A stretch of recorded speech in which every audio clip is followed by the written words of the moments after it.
Welcome to the ReaderHouse Roundtable, where authors from all walks of life come together to discuss the trials, tribulations, and triumphs of publishing their books. I'm your host, Corey Graham. Join us here every Friday night at 8 p.m. or listen anytime via podcast at Spotify, Apple Podcasts, Stitcher, TuneIn, and PodServe, to name just a few. The Author Roundtable is sponsored by ReaderHouse Online Bookstore, where the independent new authors come first. Right now, here at the ReaderHouse Author Roundtable, I'm sitting with author Arlene S. Mighton. Arlene, thank you for joining me. Thank you. Thank you for having me. It's really exciting. You have a new book out in stores right now. It's titled The Viet Co Conundrum. What's the book all about? Well, the book is about a missionary movement in Vietnam. And I start with having a woman in the United States who's struggling with COVID-19 and her two children who are very upset that they have to be inside. She sits them down and tells them about the missionaries and their hard struggles. And after that, the children rethink that there perhaps can be a better attitude on their part, and they become more compliant to working through COVID-19. How did the idea come about for this? Well, I've had it in my mind for many years. When I was a young nurse in nurses training, I attended a church where many of the missionaries from the Christian Missionary Alliance were in Vietnam. And I remember coming to one prayer meeting where we heard in the Tet Offensive that missionaries had died. And then in 1975, another group of missionaries almost died. And I thought, do they ever apologize for the deaths of these missionaries? I wanted to write about it with hopefully that is resolved someday. Did you have any certain group of readers in mind while you were writing this? I was thinking of just a general audience, naturally to a Christian community of interest. But it's a play, and I'm looking forward to how someone would put that on in a play because the narrator is one of the main parts of the book, and it's very fascinating how they edited it. When it comes to playwriting, what's your background? I've never written a play until I studied it in university. I'm doing my degree in English literature, which has been very challenging and great. And last year I studied playwriting, and it was quite an advanced class. And I thought, I'm going to try and write a play. And so I thought, this is the subject I'd like to write about, the Vietnam era with the missionaries. So I drafted it, and Covenant Books said it's fantastic. Wow, congratulations. That's so exciting. Did this take you a long time to do? A year. It took me a year. And before this, have you ever written anything else before or been published? Yes, I had published my first book, Ben of Nigglewood, which is about a homeless man in California, Los Angeles, who eventually dies and goes to heaven. And the nurse that took care of him was upset that he hadn't finished his work on earth, and she goes to heaven to deal with it. And they have a long conversation, and then she resolves some of her anger and comes back and contacts the mother, and they work to improve the plight of homelessness in California.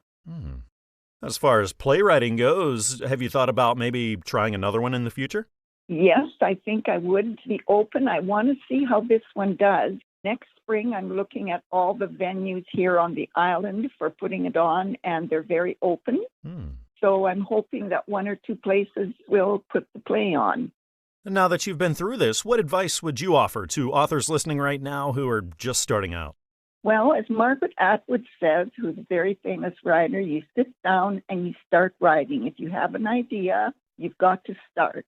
That's the big thing. And have your wastebasket right at your side.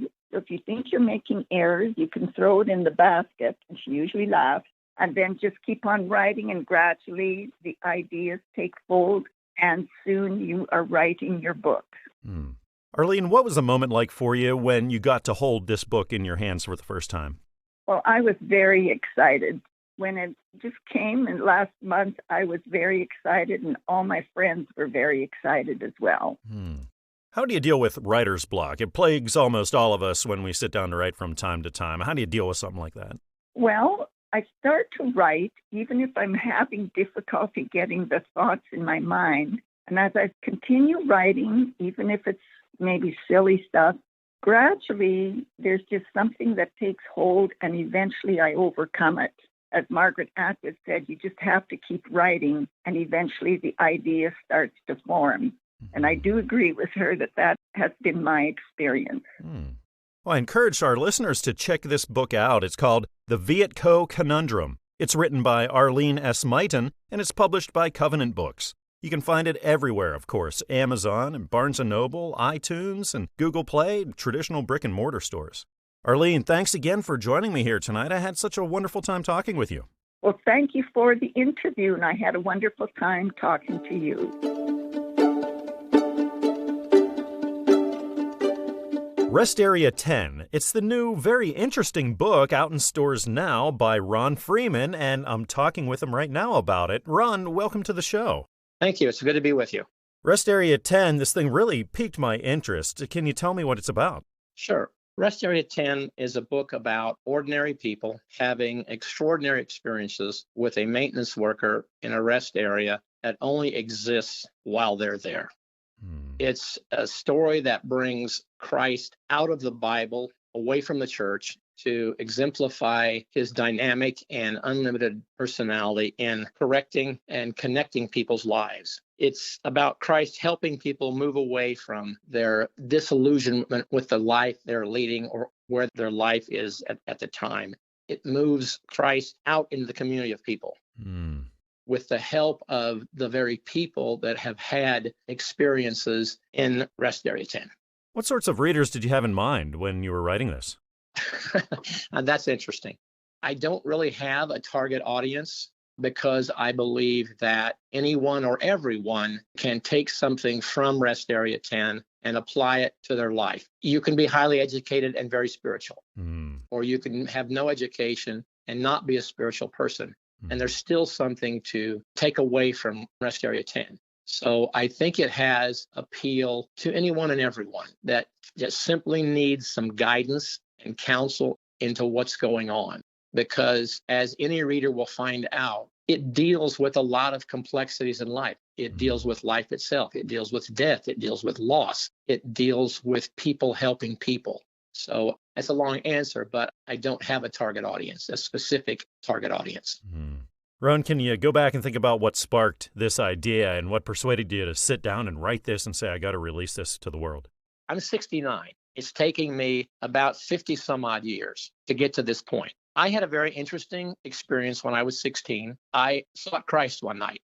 He opened up a locked church, and after conversation with actually Jesus Christ, I opened my eyes up. In the front of this church, I saw just an amazing light that you could not see through, that did not illuminate the rest of the church. And from the light, he said, wherever you go, I will always be there. He created the opportunities for me to go back to a college I did not want to go back to learn things I thought I would never use in my entire life because I am a rancher. When I went back, I took a creative writing course. And the college professor, after I wrote 2 essays, stopped me as I was leaving and said, I want to talk to you. I was there on academic probation. My first 2 essays I wrote, the first one was a D over an F, and the second one was a C over a D. And he sat me down and he looked at me and in a very elevated voice said, you are not college material. You just shouldn't be here at all. Wow. And then his total demeanor, his expression on his face changed. And he handed me 2 grammar books. And he said, if you take these and you work really hard with my help, someday you are going to become a writer. Do not get discouraged. Don't quit. Don't stop writing. It doesn't matter what you're writing. Don't stop writing. So I took his advice, and I've written since that. I wrote 3 manuscripts within 5 or 6 years after college. Wow. But I wanted to write something more. I wanted to bring my experiences to life. Rest Area 10 is what I call spiritual fiction. But the experiences that my characters have, the dialogue, the scenes are close to what I have had my entire life. It has been a phenomenal life. Wow. But I came in the house one day and I said, okay, Lord, what are we going to do now? Very clearly, he said, Rest Area 10. And I said, okay, what's Rest Area 10 about? For the next 2.5 hours, Corey, I sat down with legal pads and wrote a summation of Rest Area 10. Wow. Rest Area 10 has developed into a series of books of which there will be 10. If I stop the series, I'm not sure I will, because it's very complex. It pulls a lot of people's lives together and they move out in the community. It's very complex. So everything kind of emanated from what I tell people, being humiliated by an outstanding professor. Wow. It's called Rest Area 10. It's written by Ron Freeman, and it's published by Christian Faith Publishing. You can find this everywhere that you go shopping for books, like Amazon and Barnes & Noble, iTunes, traditional brick-and-mortar stores everywhere. Ron, thank you again for stopping by the show. I had a great time chatting. Thank you. Thank you a lot. 16 Years in Captivity. This is the new book by James Optic. You can buy it in stores now. And I'm really happy that James is right here with me now to talk about it. James, thank you for joining me tonight. Glad to be aboard. It's a pleasure. It's really exciting you have this book out in stores. Can you tell me what 16 Years in Captivity is all about? It's about this young mother who gave birth at a younger age to a younger guy. The man she trusted turned his back on her, so now she's stuck on welfare trying to raise a son. The little boy become addicted to a life of crime. The mother's holding on with her faith to God, but the boy is out of control, and he's going through life, rough life. So he gravitates towards the game world, and he sees them as family because he was given lack of love from his family. So the game world brings him in, and he loves it. He loves it. He loves it. But God kept his hands over the boy and kept watch over the boy throughout everything the boy was getting involved in. He kept protection around the boy and made death behave. So he started showing the boy visions of things that Christians argue about to this day, like the Trinity. He revealed the Trinity to the boy. He brought the boy to the third heaven. He brought the boy into his presence, literally. He started showing the boy angels and demons. And the boy started trusting God. And God moved through this boy and revealed his power, opened up doors that no man could open. And what I mean by that, he opened up doors for the boy to join the federal agent as a convicted felon. Wow. So, James, where did the idea for this come from? My mother. My mother and God. Was this a book that took you a long time to write? Yes, it did. My mother passed, and when she passed, it kind of kicked it off. It pushed it on. I'm sorry to hear about your mother. Have you ever done anything like this before when it comes to writing a book or being published? No, first time. Well, congratulations on getting a book Thank out you. there. I'm sure you learned an awful lot about things along the way. Yes. What advice would you give to somebody who's just starting out? Hang in there. It's going to be hard. Learn. Surround yourself with people that you can trust. Keep writing. Keep pushing. Get with a good company. They're going to stand behind you. Pray. And then it'll all come together as long as you don't stop. But when you stop, then everything else stops. James, this is such a personal story to you. Would you say that this was an easy book to write, or was this difficult? It was difficult because I had to expose everything. I had to just let it all out and reveal it to the public of all the things I've been through and the things God has done for my life and what he did. You know, we hear about it in churches and we see on the internet and we hear about it in the Bible. A lot of people want to experience that. And this person, I actually got a chance to experience the things that he talks about in the Bible and that is heard in the churches. James, have you given any thought to writing again and getting more books published? Yes. People are asking me to write again. They're asking for a part 2. They said they got it. You know, people are asking me to do a part 2 to the book already. Like, they said they love it. So amazing. Whenever you hold that first copy in your hands, what's that moment like for you? Oh, man, it's a feeling that I can't even describe. Like, here's this child that comes from poverty. Mom was stranded on welfare, a broken family. People doubted him because he was addicted to a life of crime. And, you know, they limit criminals to a certain area where they can only progress in. But here you are holding this book. Oh, man, it was just overflow. I wanted to cry, run, shout, jump off a mountain, skydive. It was just so amazing. Now, James, your faith, your relationship to the Lord is obvious. So was this primarily a Christian audience that you were reaching out to, or did you have a broader readership in mind? Both Christian and young mothers, grandmothers, fathers. There's hope. Don't give up on your child. You know, only thing we see is the trouble, but we don't know the struggle. What's causing the child to act out? You know, everything now is mental health. They confuse behavior with mental health, and it's not mental health. It's a reason why he's acting out. It could be, hey, he could have went through the same thing. His mother trusted someone. She got pregnant and his dad was gone. So now they're struggling.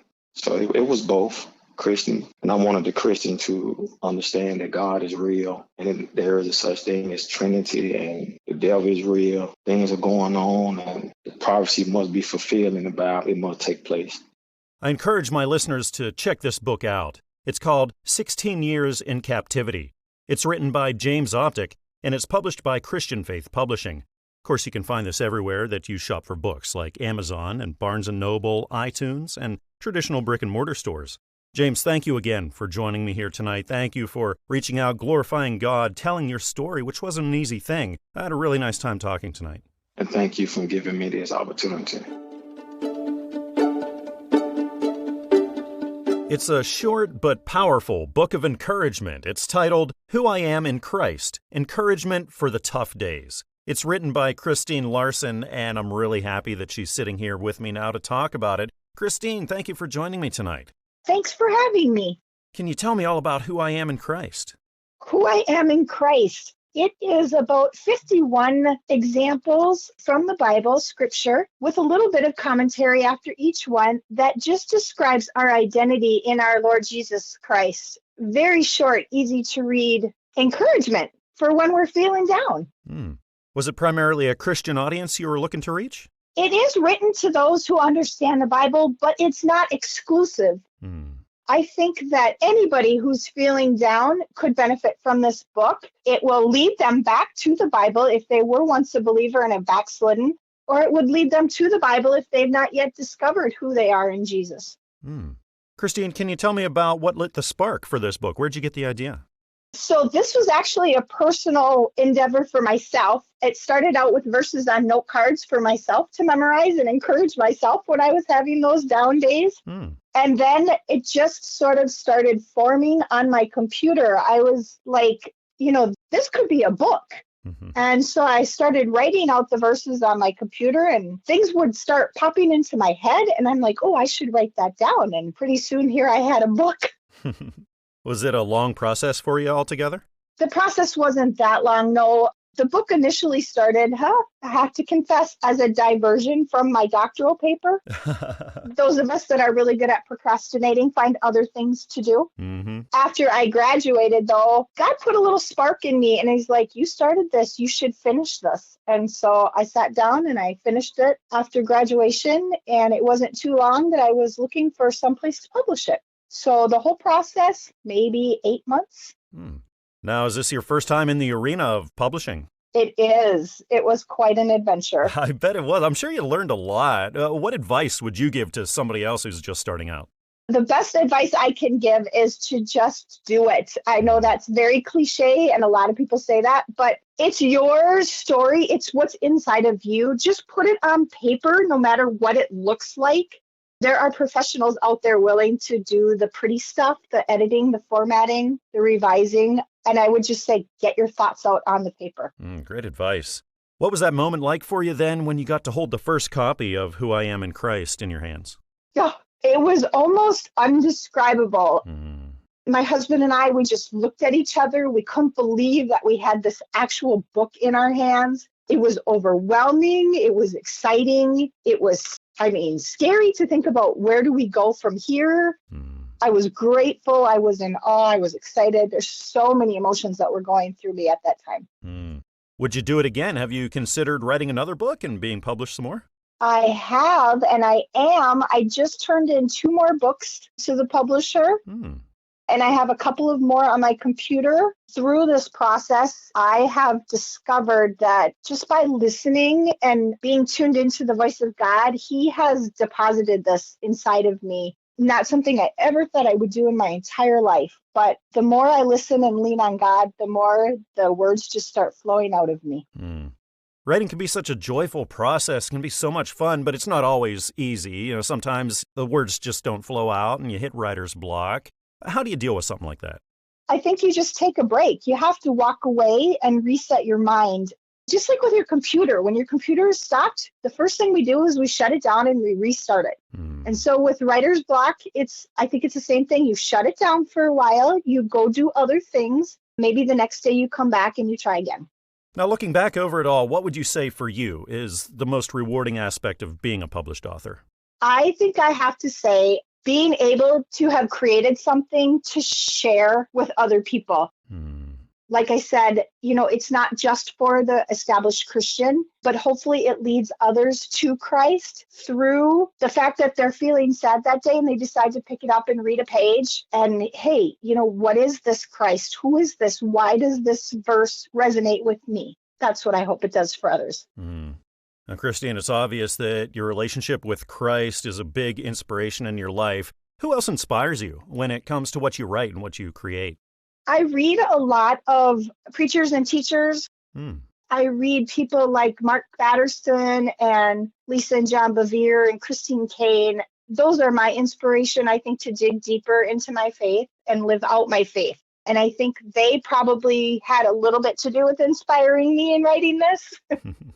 I encourage our listeners to check this out, especially if you're in need of some encouragement. It's called Who I Am in Christ, Encouragement for the Tough Days. It's written by Christine Larson, and it's published by Christian Faith Publishing. Of course, you can get this everywhere you go shopping for books: Amazon, Barnes & Noble, iTunes, and traditional brick-and-mortar stores. Christine, thank you again for joining me tonight. I had a great time talking with you.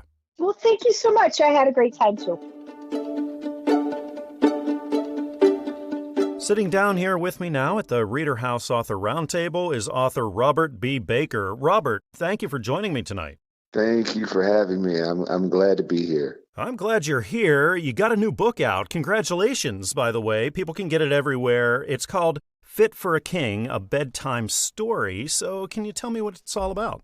Certainly. Well, it is an old and familiar story centered around the birth of Jesus Christ. However, it's told from a different perspective in that it's told from the perspective of the stable that housed the manger. So this stable comes to realize his own worth through the circumstances of Jesus' birth. So kind of unique and different, even though the story is familiar. Absolutely. Love that idea. Where'd you get it from? It just popped into my head. So I will say that the Lord dropped that in on me, I guess. It just popped in one day, several years ago. I remember thinking, well, that manger just wasn't out there by itself in nowhere. It had to be inside something. And so it's inside a stable, and the story kind of took on a life of its own from there. What ages of readers do you think would get the most enjoyment out of this? I've decided on your elementary school readers, so that would probably be 5th grade and below. I do have had some middle schoolers, 6th graders that have enjoyed it, but I'm thinking really 5th grade and below it would be targeted. But the lesson is universal. So I have had some parents who have read the book to their children who cannot read for themselves yet. Comment on the lesson from the story. Robert, have you ever ventured into this arena before of writing and publishing? This is my first. I've always written poetry and short stories, but never anything that I felt was publisher worthy. Way back, as they say, in the day, when I was in college, I had a couple of articles published at a school magazine, but this would be my first foray in the book world. What was it like for you then whenever you got the first copy and got to hold it in your hands for the very first time? It was amazing. I will tell you, the box came and I wasn't expecting it, and I was in a hurry. So I threw the box in the back of my car and went about my business. And it stayed there a couple of days. And I remember I had this box in the back of my car. So I pulled the box out and opened it up, and it's the copies of my book. And it is an indescribable feeling to actually hold in your hands the physical manifestation of what started on the inside. It was perfectly indescribable, and I put a copy in the car and went to go pick up my daughter from basketball practice. And she opens up the door. She sees the book. She screams, "Dad, your book!" and grabs it and runs back in to show all of her teammates. So it was exciting all over again. The book is called Fit for a King, a Bedtime Story. It's written by Robert B. Baker, and it's published by Christian Faith Publishing. You can find this everywhere like Amazon, Barnes & Noble, iTunes, traditional brick-and-mortar stores, everywhere. Robert, thank you again for joining me tonight. I had a wonderful time learning about Fit for a King and just a great time chatting. Well, it's certainly been a wonderful conversation, and I thank you for the time and the opportunity to share this book and my feelings with your audience. Thank you. I'd like to welcome to the show right now author Akintayo Emmanuel. Akintayo, thank you for joining me. Thank you so very much. Thank you for having me. It's exciting you have a new book out in stores right now. It's titled Canceling Appointment with Death, COVID-19 Pandemic, Using Divine Missile Defense System Against Invisible Global Weapon of Mass Destruction. So can you tell me about it? Yes, of course. First of all, thank you for having me on the show. Absolutely. I believe very strongly everybody's aware of the prevalent problem, let me call it darkness, that is really shrouding the entire world. I had this question before, and then the world was able to really overcome it. So this pretty much is taking a new turn. It's affected the entire world. It's something that started according to what we are told. It started in a laboratory in Wuhan in China. And it seems as if it has no ending. So we have a lot of mutants and variations and here and there. So for we Christians, children of God, there is a way out.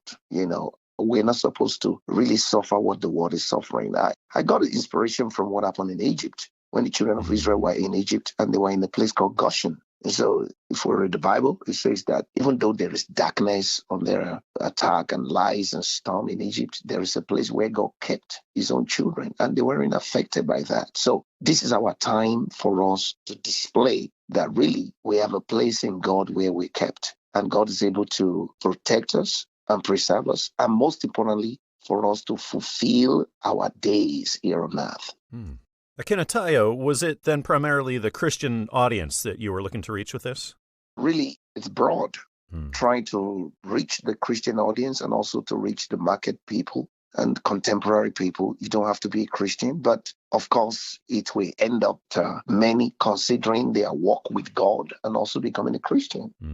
That's the ultimate. That is, it's to reach out to Christians who doesn't know they are right in Christ, and also to reach out to the contemporary people, market people, to know that, hey, there is a place where you can hide. Because when you look at it, it seems as if everything is failing. You don't want to take the vaccine, you want to take vaccine. We've had different kind of reports here and there, and it seems as if nothing's really securing. So for the Christian, they have a way. They need to know that we don't want to walk in ignorance. Ignorance is one thing that makes people to die.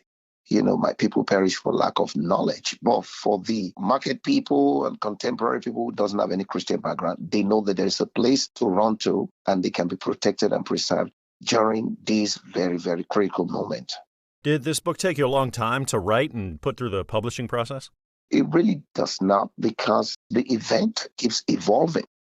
It's a kind of evolving moment. In my generation, I've never witnessed things like this before. When everything was shut down in the United States, I was thinking, in 2 weeks, everything's going to be back.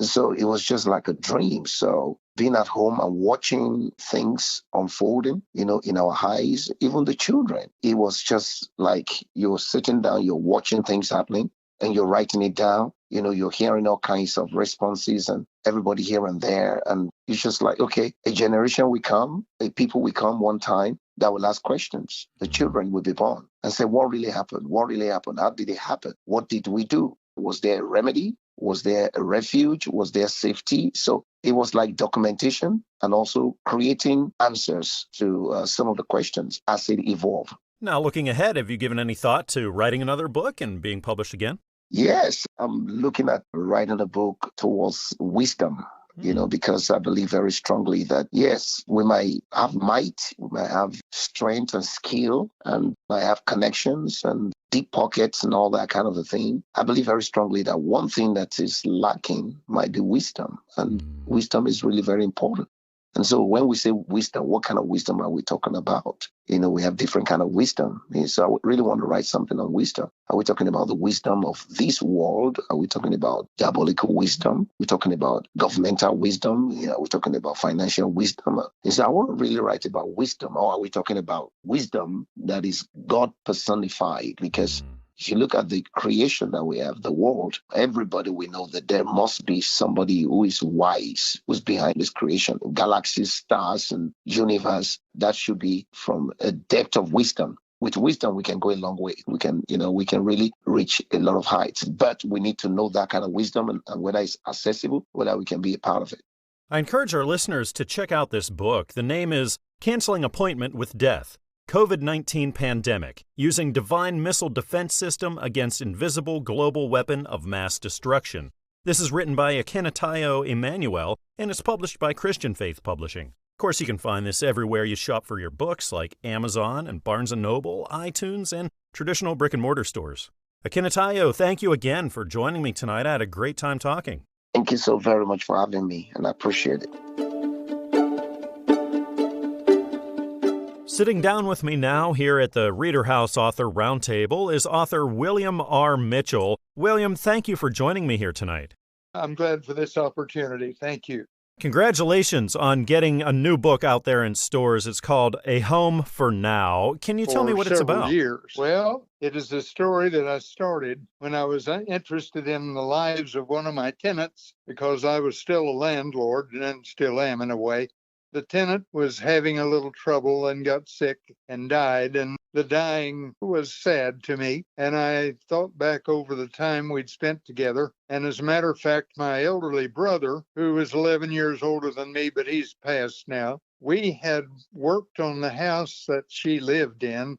In the course of doing that, I got to know the tenant, and her story was very interesting to me. Then when she got cancer and had to go to the nursing home and died an unusual death, the story caught me. And so I wanted to tell the story, and that's where I started. I didn't know where the novel was going to go. I just started by getting background. Eventually, the plot covers 80 years.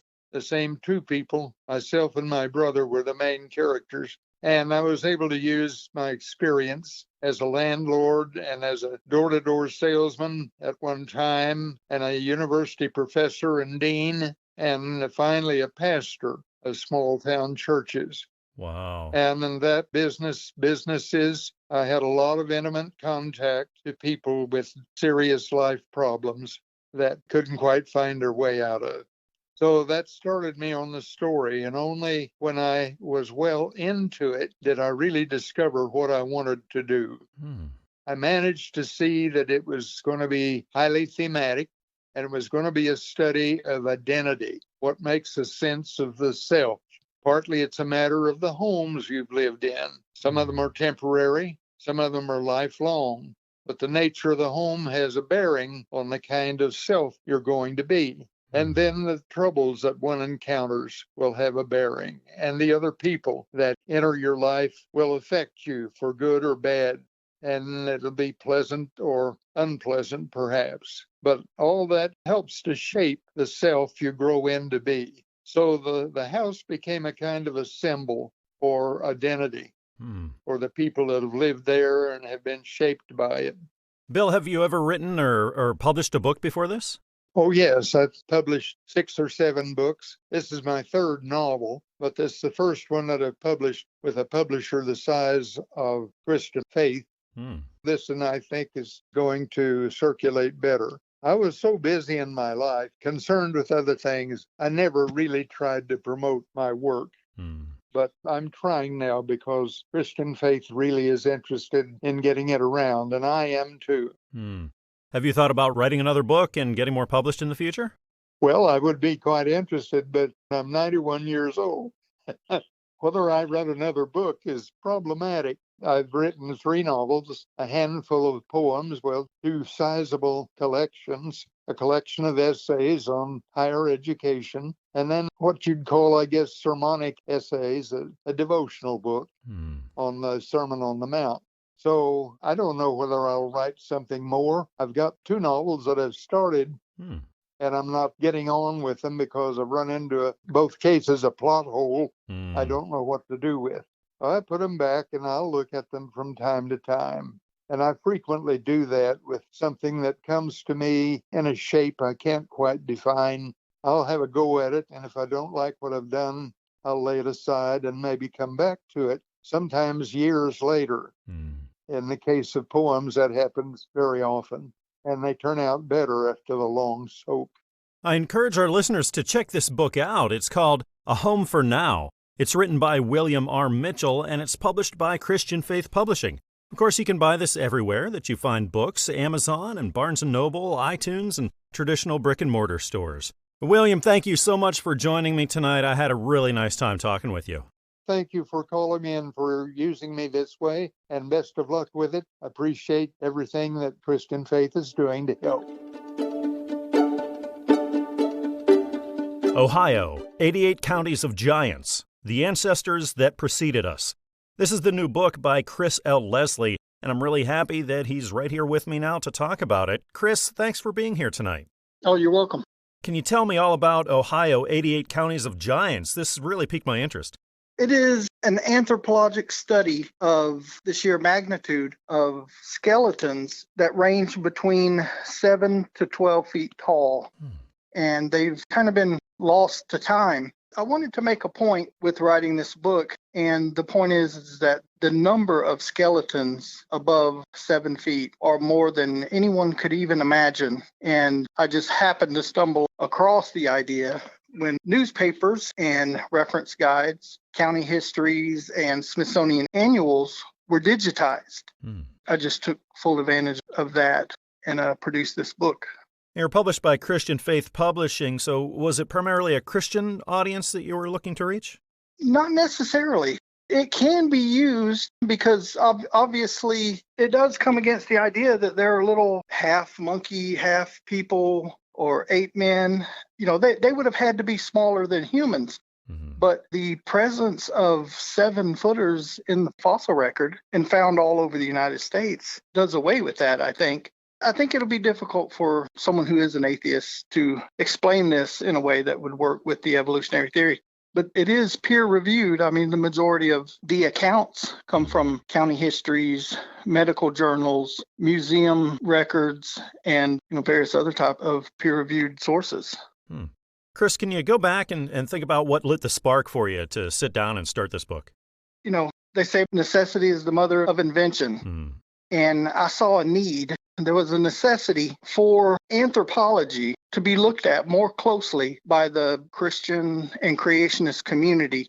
And there's been a few people in the past who have touched on that, like Lubenow and Jack Cawazzo. They've done books on anthropology, but it seems to be a subject that is avoided even a bit by the creationist community. I just felt like this is something that needed to be written, and I wanted it to be out there, so I just took the charge to make it happen.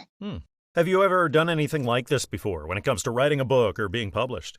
Not exactly, not a book. I have done some comic book work in the past. I remember I came up to an editor, and I was going to show him some of my artwork for a specific comic book, and there was a girl in front of me, and she walked away crying. And he was just so hard on people. And I handed him a book expecting him to be really hard on me. And he said, the fact that you have a book shows that you or someone else put the money forward to make this happen. He said, I hate looking at portfolios. Having a published book is everything. And so, I thought the same thing has to be true in comics as it does with books. Having a book does open some doorways. Absolutely. Have you thought about writing another book, getting published? Yes, I've got several started. I'm thinking about doing one on Indiana. I'm well into that. And I thought maybe, having more than one state that has every single county puts the message across more strongly. There's some other subjects that I thought, the same thing, that the book doesn't exist out there and it needs to. One is on giant horses. There's an increase in size in horses going into the past. If you're to look at evolutionary sources, you would think the exact opposite. But fossils like Equus giganteus, Equus enormous, the Christian community is completely, in the dark on these things. And I wanted to show that concept from a Christian perspective. Also, the subject of Christmas. I'm going to write a book showing some historical documentation on Christmas that would help to verify the 25th as the date. I think that needs to be done as well. Absolutely. What would you say is the most rewarding aspect now of being a published author? I think just being taken seriously, more serious about any specific subject that you're writing about. Like I said, it kind of opens some doorways. There's definitely a vibe and energy that comes along with it. You're more busy. There's things to do before, during, and after. There's definitely a little bit of fame and self-reward that comes along with writing a book. The book is titled Ohio, 88 Counties of Giants, The Ancestors That Preceded Us. It's written by Chris L. Lesley, and it's published by Christian Faith Publishing. Of course, you can get this everywhere you go shopping for books: Amazon, Barnes & Noble, iTunes, and traditional brick-and-mortar stores. Chris, thank you again for stopping by the show and talking with me. I had a really nice time. All right, thank you. Right now, I'm speaking with author Leonard D Hedera here at the ReaderHouse Author Roundtable. Leonard, thank you for joining me here tonight. Thank you for asking me. Congratulations on having a new book out in stores. It's called The Adventures of Bad Boy Billy. Can you tell me all about it? It's a book about a boy during World War II who was sent away from home to live with a great-grandmother up in Wisconsin on a farm. Now, he's a city boy, and to wrap it up in a nutshell here is, quote Mother Teresa, the most terrible poverty is loneliness and the feeling of being unloved. So it's a 12-year-old or somewhere in that age, is sent away into a strange country to live with strange people in a strange land, let's say. It's quite a shock, and I believe that incidents like that can be remembered completely, and I remembered completely how that was. So I wanted to put it down into a form, and I found this idea of a farm because I have been up to a farm several times in my older years.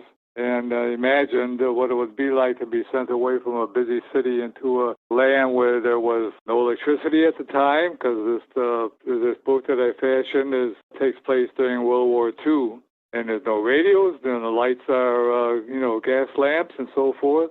It's a matter of survival up there with people who are different, who work from sun up to sundown, and are kind of harsh and hard because the only thing they do is work. And during the summertime, that's Larry land up in Wisconsin, and it's not good land up there. It's with rocks and boulders and whatnot. So the work is very hard, and it's a dairy land. And the fact is that you have to supply the hay and the whatnot for the livestock. And this is all under a 90-degree sun, most likely. Wow. The young people want to be like the men. The young boys want to keep up with the men so they can be classified as, I'm a man. I'm doing a man's work, and it's tough, and especially tough on the city boy. I think I'll quote the last line, which I think is pretty good.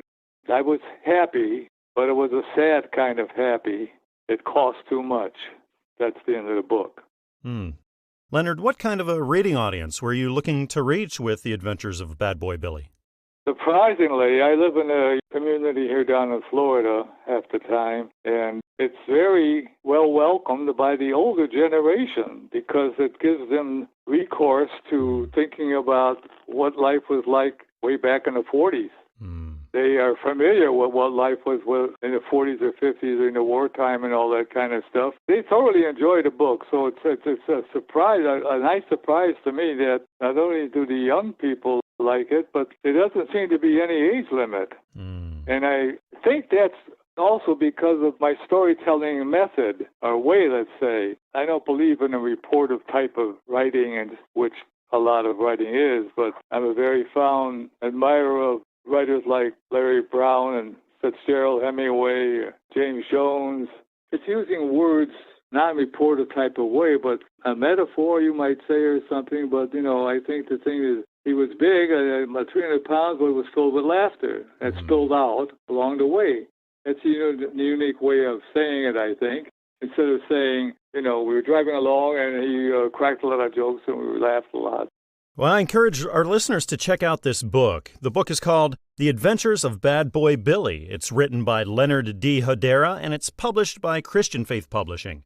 You can find this everywhere you shop for books, like Amazon and Barnes & Noble, iTunes, and traditional brick-and-mortar stores. Leonard, thank you for joining me tonight. I had such a nice time talking. Okay, thank you. I'm really happy to welcome back to the ReaderHouse Author Roundtable author Bon K. Bonnie, thank you so much for joining me again. Thank you for having me again, Corey. This is great. It is great having you back here. We are again going to Mr. Mctavish for another book. This time it's Mr. Mctavish Goes to the Hospital. So can you tell me about this story? That's right. This is a second book in my series about the Scottish Terrier, service dog, who enjoys traveling with his owner, Gma, which I call her. She takes him everywhere, and they have fun and gives him surprises when he goes because there's always some children involved. And again, what ages of children do you think would be best suited for this series? I'm gearing it to the 3 to 10-year-olds, but I'm sure that most people will enjoy to have a new character who is a dog that's lovable. I hope they will enjoy the short stories from the Mr. Mctavish's point of view. Absolutely. Now, have you planned ahead? Is there more in the series that we can look forward to? Yes. I'm working on my third book in the series, which is going to be Mr. Mctavish Goes to the Community Park, which I'm hoping will be finished around April. Well, that's wonderful. Now, as the series goes on and you're writing more and more and you're getting more familiar and comfortable with the process, do you find it's getting easier and quicker for you? Yes, it's a little bit easier than the first one because the first one was involved with getting the characters illustrated correctly. And now that we've got the main characters down, it's going a lot more smoothly.